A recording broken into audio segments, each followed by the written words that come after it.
Be joyful in every season. In a peaceful little village nestled between misty hills and winding streams, lived an elderly woman named Maryam. Her home was a small stone cottage with a slanted red roof and a wooden fence wrapped in ivy. Though simple, it exuded warmth, not from luxurious furnishings, but from the spirit of kindness and calm that Maryam herself radiated. She was known far and wide not for wealth or beauty, but for her big heart and helpful nature. If a child scraped a knee, Maryam was there with herbs and honey. If an elderly neighbor couldn't cook, Maryam would bring them warm stew. Over time, she became more than just an old woman in the village, she became its heart.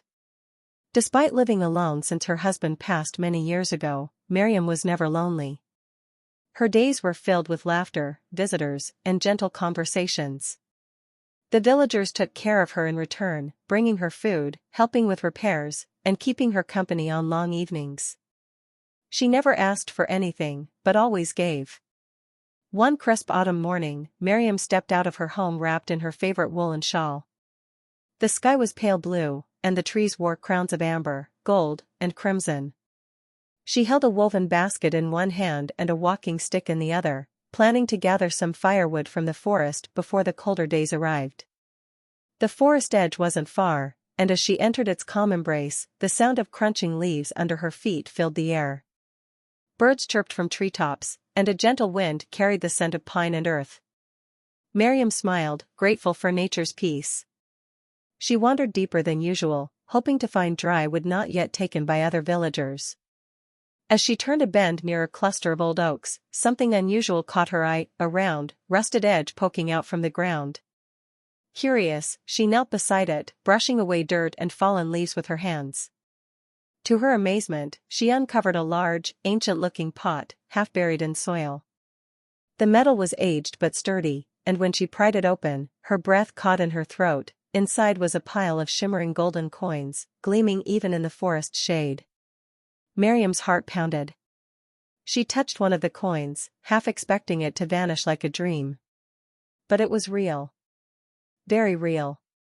Her thoughts swirled with visions of a warm, newly built house with a grand fireplace, comfortable furnishings, and enough money to never worry about anything again.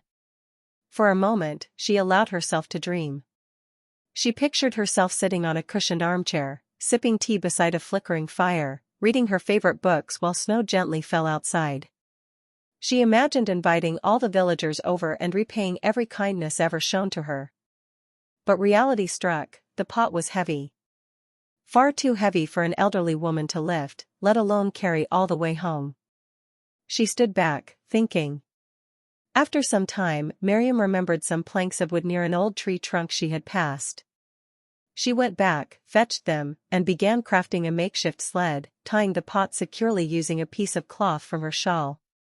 With great effort, she began to drag the treasure along the forest path, inch by inch. As she moved, the weight of the pot began to slow her down. The terrain was uneven, her arms ached, and her breath grew short. After a long stretch, she stopped to rest and peeked inside the pot again. To her shock, the gold was no longer gold. It had turned silver. Her heart sank. "No, this can't be," she whispered. A sharp pang of disappointment jabbed her chest. The grand home, the fireplace, the dream, all suddenly seemed smaller. But she quickly shook her head. "Silver is still valuable," she told herself out loud. "It's still a blessing. I can still make a good life from it." With renewed determination, she continued dragging the sled. The forest thinned as she neared the village, but the path grew steeper. Her back ached, and her fingers trembled. She stopped again to catch her breath, sweat dampening her shawl. This time, when she looked inside the pot, her heart fell deeper. The silver had turned into dull, gray iron. Maryam sat down beside the pot, exhausted in body and spirit. A wave of hopelessness washed over her. Her dreams had been fading step by step, and now they seemed to vanish entirely. All that remained was a pot of heavy metal, valuable to no one, not even scrap collectors. Tears welled in her eyes, not from greed, but from the loss of possibility. She had never asked for riches, yet the treasure had awakened a dream. and now even that had been taken away. But as she sat there under a fading golden tree, something shifted inside her. She looked at her hands, old, wrinkled, but strong. She looked back at the forest, still serene, still whispering with wind. And then, she smiled. "I was happy before this," she said softly. "What have I really lost?" In that moment, she remembered her cozy home. Her simple dinners shared with neighbors. The laughter of children who visited her porch. The joy of knitting by the fire and offering comfort to those in need. All of that had been real, and none of it had come from coins, gold, silver, or iron. With a peaceful sigh, Maryam untied the cloth, let the pot rest under the tree, and stood up. She brushed off her skirt, picked up her stick, and began walking back toward the village, lighter than she had felt all day. When she reached her home, the sun had started to dip behind the hills. The sky turned pink and golden, casting a soft glow on her little cottage.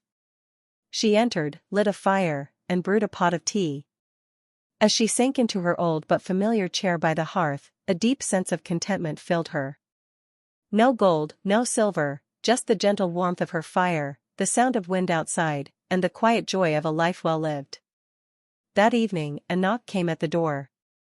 It was her young neighbor, Samira, holding a basket of freshly baked bread. "Just made these," she said with a grin.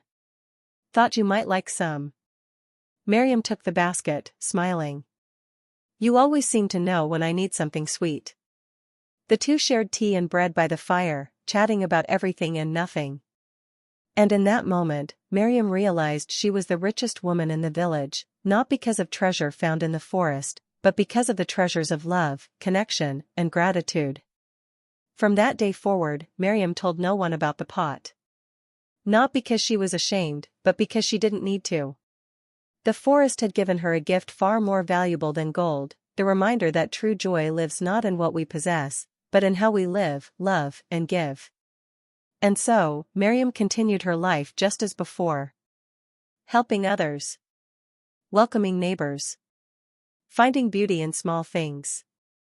Her story became a quiet lesson for anyone who listened, a gentle voice in a fast world, reminding us that joy can be found in every season of life. Moral of the story. True happiness doesn't come from material possessions but from a grateful heart and meaningful relationships.